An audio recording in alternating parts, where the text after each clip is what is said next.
I like him as a person and as a player. I really like him. I think he's a great kid. And, I think he's a very exciting player to watch. Obviously, he hasn't fit entirely perfectly at times with what Steve maybe wanted or wants, but I think it also at times has worked well. So, I think we just have to let's just play it out. It's time for basketball. It's not, we can talk about this stuff all we want.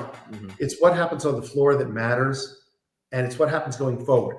History shows that when you get over 30, in fact, in the NBA, there's a chance you can rapidly decline or get injuries.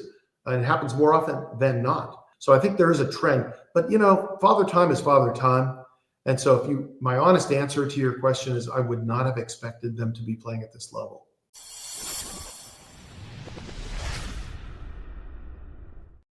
Hey everybody, Tim Kawakami here, TK Show, recording on a rainy day from the home studio. Very glad to have on as my guest who's been on here many times. And it's a little pushback. We normally have it during the off season, but for different reasons, we're doing it right now on the eve of the regular season. We're recording this on Wednesday. The regular season starts 6 days from now. Warriors at Lakers. It's the owner of the Warriors. It's Joe Lacob. Joe, how you doing today? I'm doing well. It's a little, as we talked about earlier, it's a little dreary for me. I like it sunny.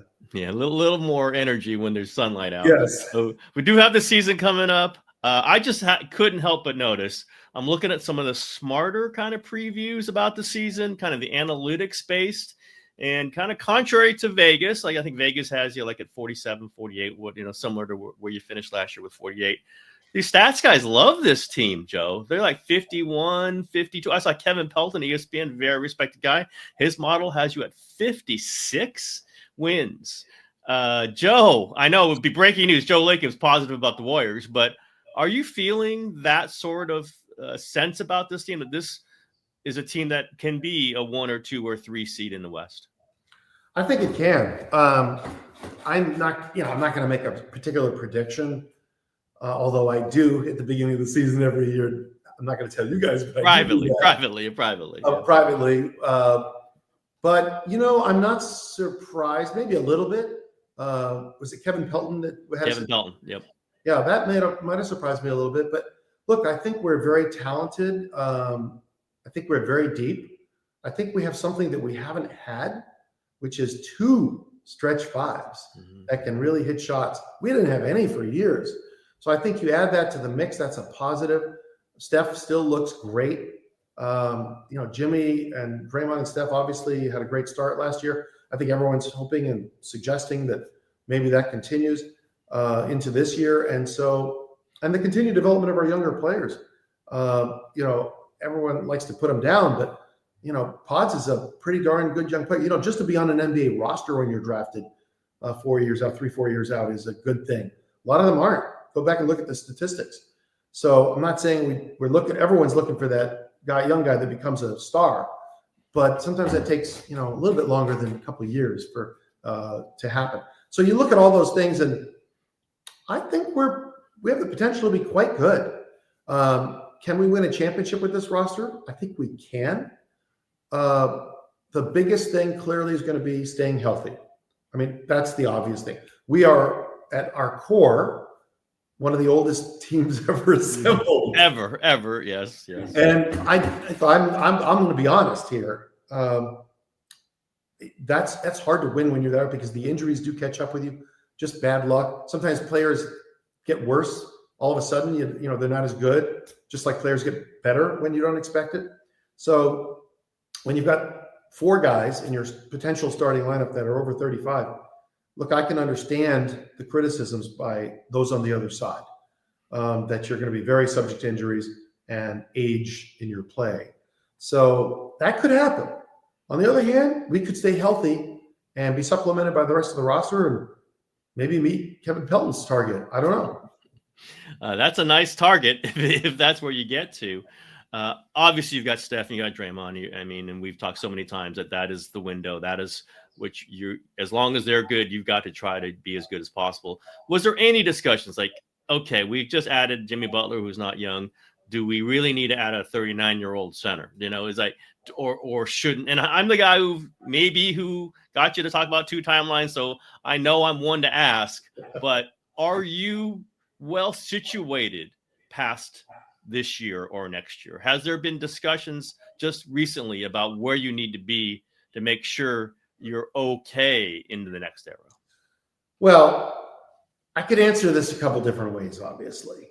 I think we still have a good cadre of young players that are developing and getting better. We also have all our draft choices going forward. So I think we're pretty well situated compared to a bunch of teams out there that don't have those things. On the other hand, our core is older than pretty much everybody. So, I mean, there's 2 ways to look at it. We're committed. This is a 2-year, I think Mike said it, Steve said it, Steph has said it. This is kind of a 2-year program for now. And hopefully we're still continuing to develop some players so that we're not high and dry at the end of 2 years, or maybe it's 1 year, maybe it's 3 years. I don't know. But we're, for the most part, we're kind of all in on these next 2 years. And I think that's the way we're thinking about it. And we'll have to see a year or 2 out what develops in terms of where we're really sitting for that point going forward. There's no replacing a Steph Curry, for instance, overnight. I mean, we all know that just doesn't happen. So, at some point, there's probably going to be some rebuild of sorts required regardless here. And we understand that. We know we're going all in on the next 2 years, but we always have a mind towards the future as well. So we're trying to thread a needle. It's not easy. My thought was, when you make the trade for Jimmy Butler, obviously, which included a 2-year extension at quite a bit of money, that essentially was it, right? That was when the 2 years, like if we're just align that contract with Steph's and Draymond's, that's what it's going to be the next 2 years. Obviously, it doesn't mean you're not thinking about anything else. But once you make that, like similar to like you were trying to make some big trades 2 off seasons ago. Didn't really hear about that. I don't think you were, unless you can correct me, that Jimmy Butler was your big offseason trade. You just happened to make it in February, not in July. Is that generally accurate? I think it is. I think that was our big move. Mike has said that, and I concur. It happened, midseason next year. These things don't usually happen in midseason, but it did. And a variety of circumstances allowed it to happen. And look, Jimmy Butler looks pretty darn good to me still. Yeah. So I think we're pretty happy with that. And, obviously this summer was all mostly around JK and an extension. And, he got so much press. To me, I thought it was kind of funny to see every single day in the media the discussion of this. And on the radio, when I'm one of the old guys that listens to radio, it was a little bit overdone, is the truth. Restricted free agency is just a very tough situation. Anyone who understands it knows, particularly this year with not a lot of cap space going in, it was going to be a tough situation for him and for those other players that were in it. And so it got a lot of attention because we're the Warriors, but it's just one player. The rest of our team, you didn't hear about us signing other people, but the truth is we did do all those deals and we were ready to go, but for logistical reasons had to kind of play it out. And so it looked bad. Yeah, let's get into Kuminga. Obviously, you've brought it up. It did take a long time, and maybe take away the daily reporting. The agent was in the media a lot, and there were some things said. Obviously, Steve Kerr does. We're not sure about what he believes in Jonathan, and also I think it was brought up that how much you believe in him, which is not a bad thing. But did you feel like publicly leveraged on this, or there was an attempt to leverage that annoyed you a little bit? No, this is all just negotiations.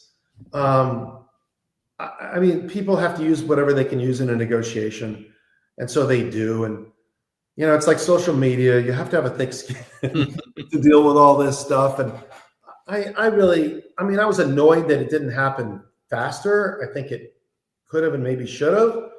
But look, it's the way these things go. It went on a long time, longer than we would have liked, but it got pretty much done and kind of what we thought would happen. So I don't really make that much of it, to be honest with you. I'm moving on. I mean, it had happened. It was the way it was. But I think at the end of the day, we got the team we wanted put together for this year, and we're happy. You did move up a little bit towards the end. Didn't have to. I mean, was there some thought like if he wants to take the qualifying offer, let him take the qualifying offer? If he keeps saying it's a great thing, just take it. Why did you guys move up a little bit at the end? Well, you'd really have to ask Mike that. It was his negotiation. Mm-hmm. I know everyone likes to think that I'm out here controlling every little detail, but I'm not. It's his job, and he played it his way. And bottom line is he got to the end result that I think he felt that we would get to. And so you have to ask him that question about moving up. Look, there's always little gives and takes in a negotiation. You can't be completely inflexible. So we were pretty flexible, actually. We had multiple different scenarios we were willing to do.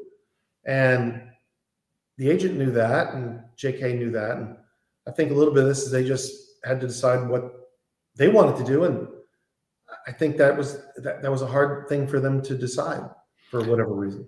Your fondness for Kuminga has been well known, and you've admitted you really like him as a player. Does that still persist? I mean, is it somebody that you still really believe can have a big say in what happens this season? I like him as a person and as a player. I really like him. I think he's a great kid. And, I think he's a very exciting player to watch. Obviously, he hasn't fit entirely perfectly at times with what Steve maybe wanted or wants, but I think it also at times has worked well. So, I think we just have to let's just play it out. It's time for basketball. It's not, we can talk about this stuff all we want. Mm-hmm. It's what happens on the floor that matters, and it's what happens going forward. I don't really want to debate the past. It is what it is. And I'm always looking forward to the next thing. You know that about me? Yes, I do know that about you. Let's just see what happens here, guys. Every year, the one thing I've learned after doing this, my 16th year doing this, the world never winds up quite like you think in the NBA. Things change more dramatically than you expect, for the positive sometimes, and sometimes for the negative. And so, I mean, God knows what happens during the course of this year. It could switch halfway through, and by the end of the year, we may have a conversation to be completely different than we're having today about the structure of the team, about the role of some players. Players get better. Some players get worse. There are injuries. Sometimes teams really gel. Sometimes they don't. So that's up to our coaching staff and our players to, do it on the floor. And I have great faith. I like our team a lot. I like our coach a lot, and our coaching staff. And I'm really enthusiastic about what we're going to see this year. I think we can contend. And that's what you mostly want, guys, as fans. You want hope. Well, I think we have hope. And someone who says we don't have hope is just being nasty, because we clearly have hope. Well, the Belton projections would point to that for sure. Yeah, let's just ask point blank. It's widely discussed just that Joe loved Wiseman, Joe loved Kuminga.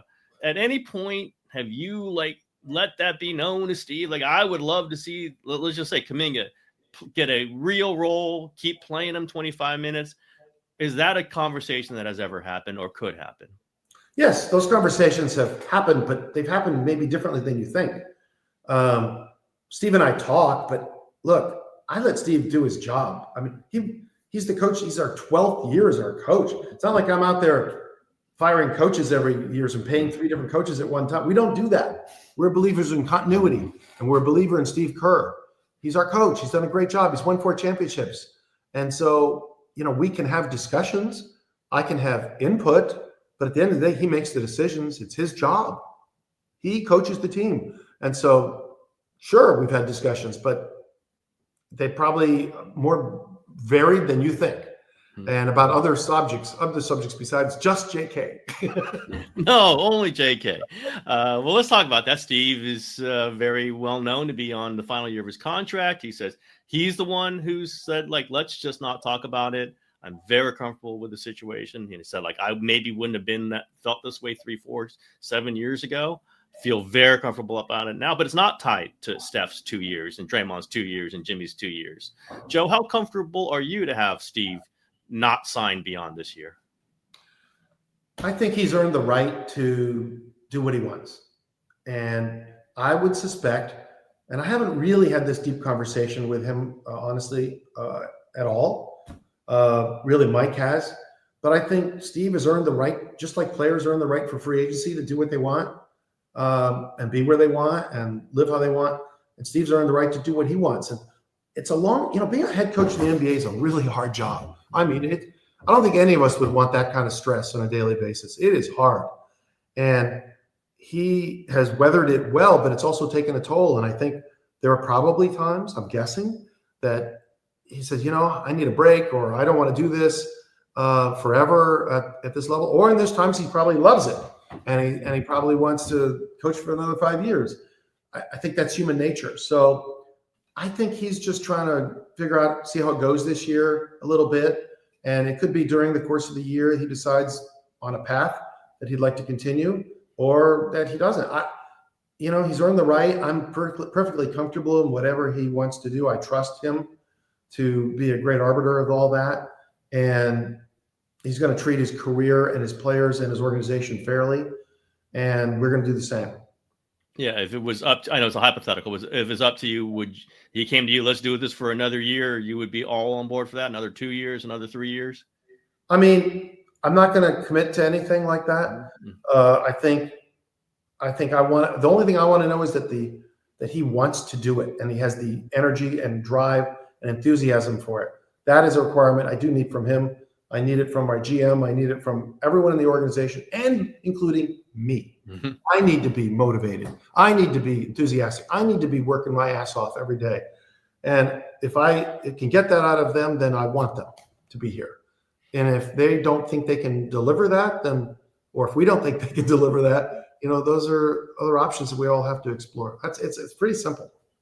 Let's look. I just wonder, even 5 years ago, could you have imagined Steph and Draymond being the lead roles like they continue to be? It's a general question. I don't normally ask such general questions, but I try not to ask Steph how great is he? But on this one, could you have imagined 5 years ago, 6 years ago, even 3 years ago, you're going, okay, Steph Curry is going to be one of the top 7 players in the league. Draymond's going to be one of the top 3 defensive players. We're just going to roll into 25, 26, knowing that is that something that when you step back, wow, it's pretty astounding that this is still happening. Okay, I'm going to have to be really honest here. There's no sense trying to paint it any other way. I did not expect, if you would ask me, I don't know, 5-10 years ago, would these guys be playing at this level, with this level of health at age 37 for Steph? 30, is Draymond 36? 35, I think it's 35. 35, turning 36. I definitely would not have predicted that. I would have gone with the odds and said, probably not likely. I mean, maybe I would have thought Steph, because he's such a great shooter and that would translate long-term, would still be a very effective player if he wanted to be doing that. But, history shows otherwise. History shows that when you get over 30, in fact, in the NBA, there's a chance you can rapidly decline or get injuries. And it happens more often than not. Now, recent trends have sort of, changed that view. Players certainly LeBron James is an amazing thing that he can continue to play at this age, and Tom Brady in football. Clearly medicine and the way we get players prepared has changed. So I think there is a trend, but father time is father time. And so my honest answer to your question is I would not have expected them to be playing at this level. Yeah, there were certain kind of plans made, I guess you could say, 3-4 years ago. Not that you're writing them off. I know no one to think that's what I'm implying here, but that you kind of have to adjust what you were thinking when I think you have to at least think about these things. You have to have some plans. This is what's hard about this, right? No one knows the answer. No one knew that Steph could be this good at this point in time, or that Draymond, particularly, people thought he would break down, right? If you're being honest, at some level, because he plays so physically and he's so undersized, going against all these monsters in there. Who would have thought he could do this? He's been remarkable. And other than his back injury, a little bit there for a while, when I had mine, I think it was roughly similar. I mean, who would have thought that he could stay this healthy? He's doing a great job. These guys do a great job of keeping themselves fit and prepared, and our training staff has been amazing. So I think you have to have some planning, some contingency plans. You have to be able to go in this direction or this direction or this direction. But, everyone says, well, just black and white, go this way. There is no black and white. There is no one way you can go because you don't know how it's going to go. We can't play, that kind of risk level with a business like this and with a team like this. We have to have some contingency plans. And sometimes we're going to get it wrong, and sometimes we're going to get it right. Let's talk about payroll. There was a chance for you guys to get under the luxury tax this season. The Kuminga contract is what decided that. And my calculator, like, you're slightly above the luxury tax, but you are in pretty good shape, and you could get under the luxury tax if you wished to. Could you see that, trying to get under the tax this 1 year to be able to set yourself up maybe for future years? Well, we certainly have thought about it. I'm not going to deny it because getting under I think you need 2 out of 4 years, if I recall. I mean, that would be a good thing to do just in terms of team building, architecture, financially exercises. But it's hard because you always, I blame, I'll blame management, Mike and everyone else to say, well, look, here we go again. We're well into the luxury tax. And they all look at me like, you're the guy who wants it. And they're right. Look, we want to win. We want to be competitive. And so we just keep making the decision to spend money and go for it. And fortunately, I'm able to do it. But there'll be a day, I guess, someday when it will really make sense to be under the luxury tax. Who knows? Maybe even under the cap. Probably will be a day, but it ain't today. Well, we always know that you guys have big plans. You gun for big names. You think about trades deep into the future. You do have some things that you can move around right now. Is there something on your mind that can be done? Are you planning for it to be done? Is there some percentage likelihood that you can get it done at the trade deadline or next summer? Or do you think you need to do something big? To do what? For what purpose? Yeah, a big trade. We know the names out there. Now we're not talking the cap and numbers. No. Now this is because you've adjusted things in a certain way. Yeah. Well, I'm going to just answer that by saying what I'm going to say. We're always going to be looking at improving the team. Always. And whether that's a big trade or a small trade depends on if we do a trade at all or if there's a trade available, and depends on how healthy the team is and how it's doing. So, I mean, this is a thing where, it's real time. We have to see where we're at. We have to be planning for different things to happen. Some will, some won't. And so I think we're always going to be looking. I was on the phone yesterday, actually, with somebody, not Mike, actually, but somebody in our basketball group. And I was going through literally team by team, every player in the league, This is when we start doing that on our side of things. Not that we think we need to make trades, but I mean, we could wind up being great this year and not be healthy and not need to do anything. But on the other hand, we need to be prepared for the situation where that is not the case. And we're always going to want to try to be as good as we can possibly be. We're trying to win championships here. And at the worst case, we're trying to be, in at least in competition to try to win championships. Maybe we're not going to be the best team, but we want to at least have a shot. Steph's talked about during kind of the darker times last season, he just wants to play meaningful basketball. And it took on greater significance as he kept saying it, and the team was not playing really well. When you hear that, does that kind of does that give you a jolt? Wait a minute here. I know you always want to be making big moves. You always want to be great. But when Steph is saying that, obviously with the gravity that he has just within the league, within the franchise, what he's meant, what did hearing that mean to you? I mean, it was no surprise to me at all. I talk to Steph all the time. So, I mean, he's just like me and just like Mike. We want to win. And we want to be playing for meaningful things. And we don't want to be sitting around here and, worrying about which lottery pick we're going to get. That's just not something he wants to do at this point in his life, nor do I want to do that. So it's a lot of pressure to continue to do that, to try to be really good. But that's the way we're built. All of us are built in this organization. It's throughout the whole organization. It's the way we think. And that's why I go and say, some would argue, stupid things, like go in the WNBA, we buy the Valkyries and say we're going to win a championship in 5 years. Why do I say those things? Because that's reality. That's what we're trying to do. Nobody's faking anybody here. And we may fail or we may succeed. We succeeded last time at that goal with the Warriors when we bought it in 2010. And I'd like to say we succeed with the Valkyries as well. And I think we will.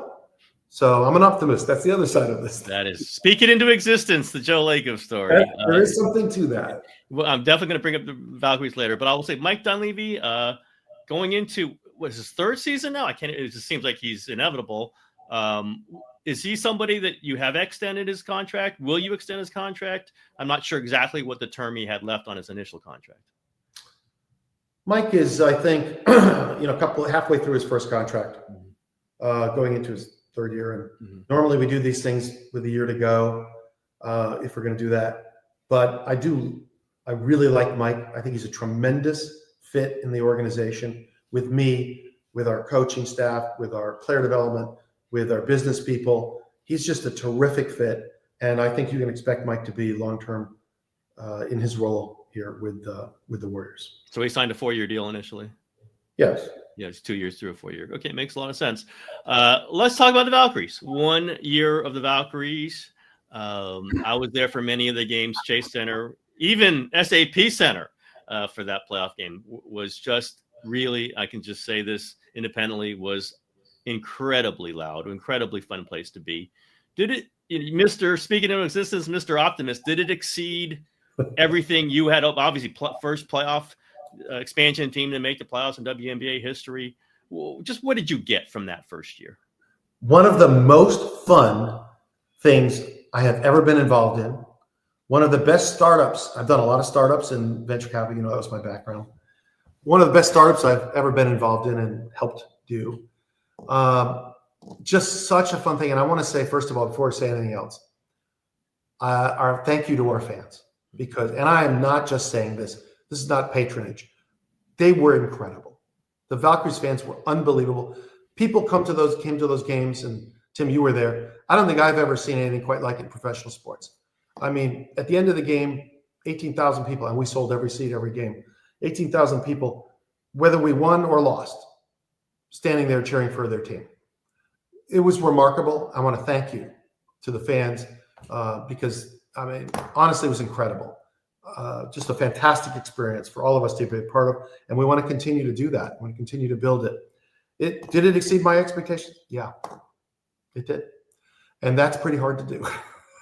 Yep. But it really did. The level of support from our fans, selling out every game, both exceeded anything I could have imagined.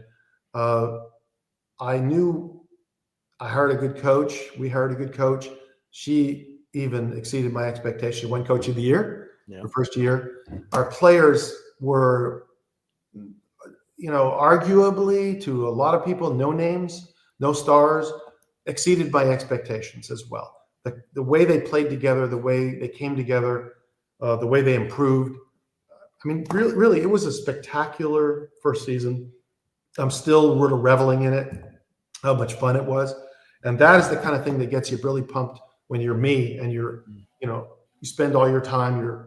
It's not just that I own these things, but I'm CEO and I'm involved in it so much every day. I mean, it gets me very pumped up. And so I'm really excited about it. I think it was just great for our organization too. I think Pajemski obviously was there for so many games. I think Steph even made a mention that it was maybe louder. I know Pajemski said it specifically for their games than it was for Warriors games. No, we know the Warriors can hit high moments when Steph's going off, but just kind of, I know I was there. It definitely was louder on a regular basis than Warriors games are. Is that a little bit of challenge to what you can do for Warriors games, to Warriors fans, to the arena environment? Yeah, I think there's something to that. Look, let's be clear and let's be honest about this. The Oracle was in those years when we were building towards winning Mm-hmm. from 2010 to 2015, every year got better. And by 2015, it was so loud. It was incredible. But that's a fan base waiting for a long time with a lot of pent up desires and energy. And to win a championship after 40 years was so big. And it was an amazing experience, but I mean, to be expected to some extent when you consider where we'd come from, right? And all those years of misery. And I was a fan too, I remember. So I think this is different because this was new and fresh, and it didn't have to be this way. It didn't, but it was. And so there's something special there about our fan base and our area, but also about our coach and our players and about our business staff and the job they did, which they should get a tremendous amount of credit for all the choices they made about branding and about game operations and about marketing, and there's a lot of other things that go into this, and they did a hell of a job. And so it didn't need to be that way, but it was that way. And sometimes it's being new and fresh, you can see how it could happen. Yeah. So both that and the way Oracle was in 2015, 2016, and so on, I think they're different situations, but you can see how both could be very loud experiences. Now we need to get ourselves, we've been good for a long time, the Warriors, that is, and maybe we need to, our fan base needs to take the challenge and get excited a little louder and a little more, and support our team even harder than they do, which is pretty hard. They show up every game, man, and they're pretty darn good. It's just that Valkyries thing was extraordinary.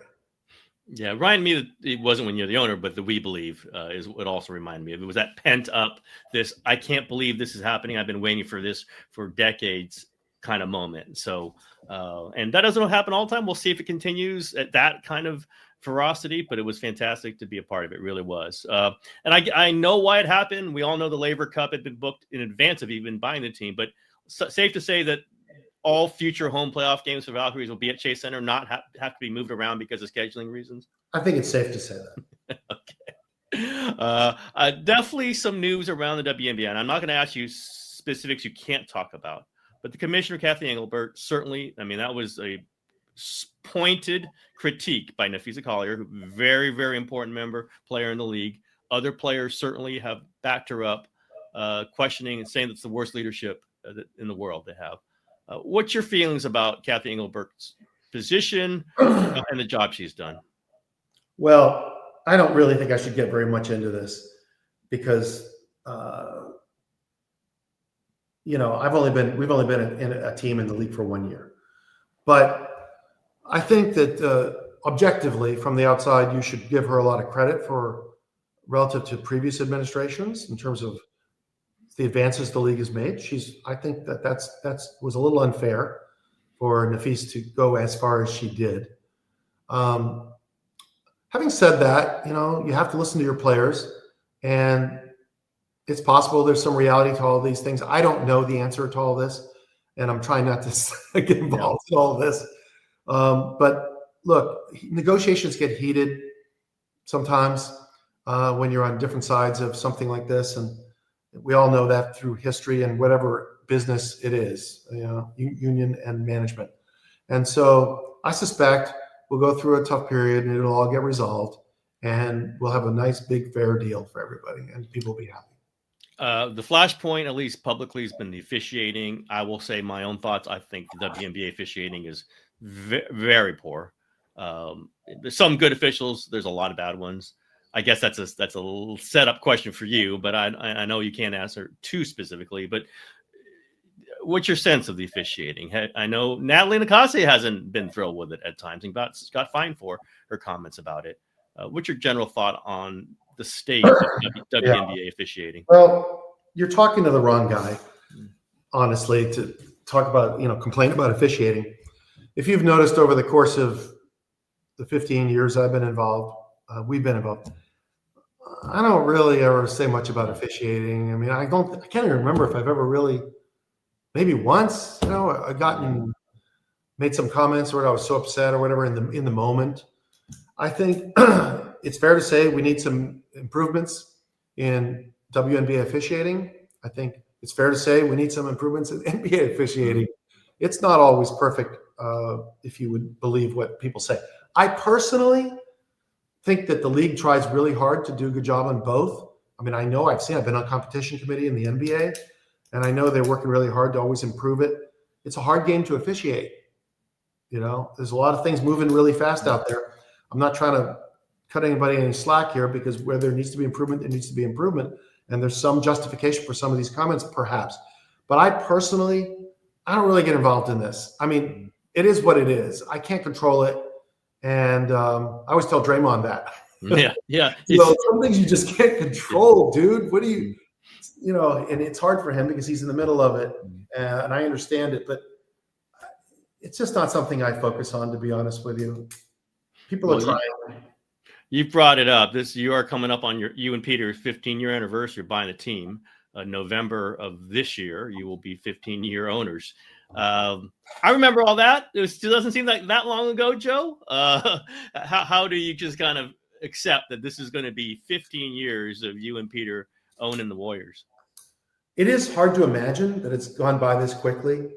I wish it hadn't gone by so fast, because I love it so much and I enjoy it so much.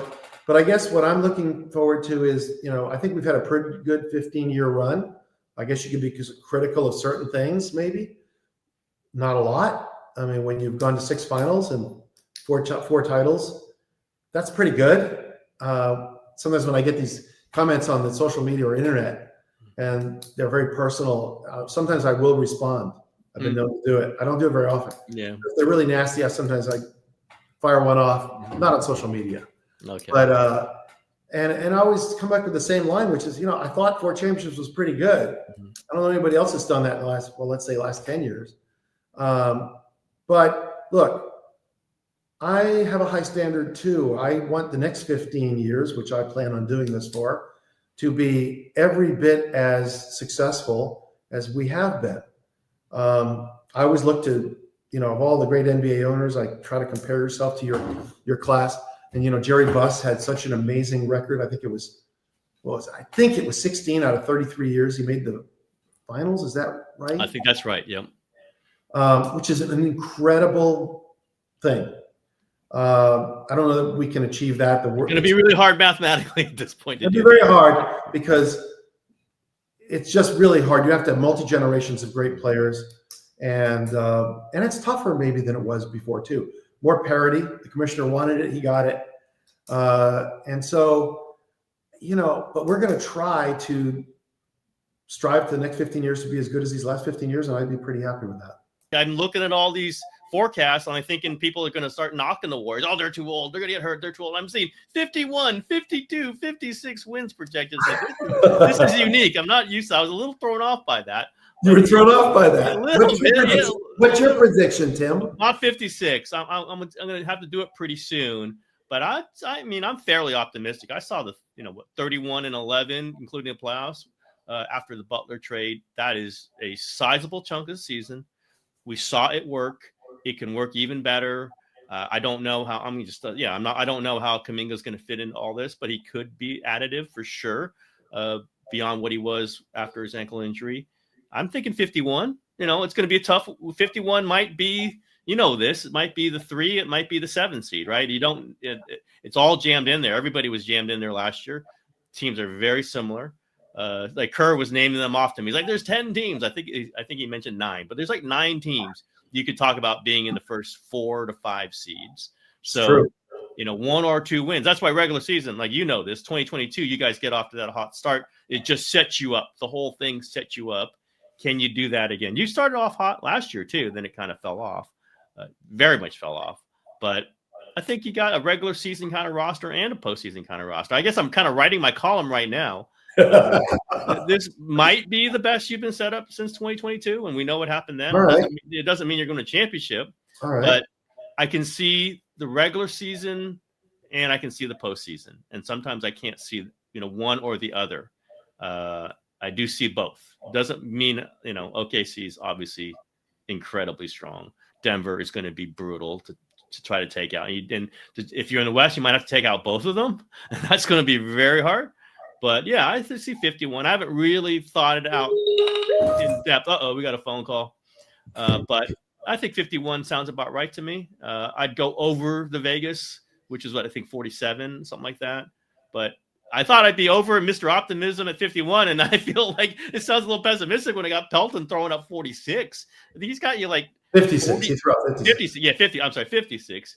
That is a strong number. We shall see if you get there. All right, Joe, you agree with my reasoning there, or are you gonna say it should be above 51? No, I'm not. I'm going to say that's a reasonable take on it. I think this all depends on health, obviously. Yeah, no question. But I'm pretty optimistic too. Joe Lacob, again, breaking news. He's optimistic about the all good. Joe, listen, appreciate the conversation as always. Watch that movie. I want to see that movie. Everything to me. Sorry to make a pitch like that to everyone. That's okay. Listen, I've had really worth seeing. Number 30's pitched his a certain restaurant to me several times. So I'm not gonna get anybody else for pitching a specific family thing. Family always matters. Family. All right, Joe. Thank you so much. Thanks for being on the show. All right. Thank you very much for having me.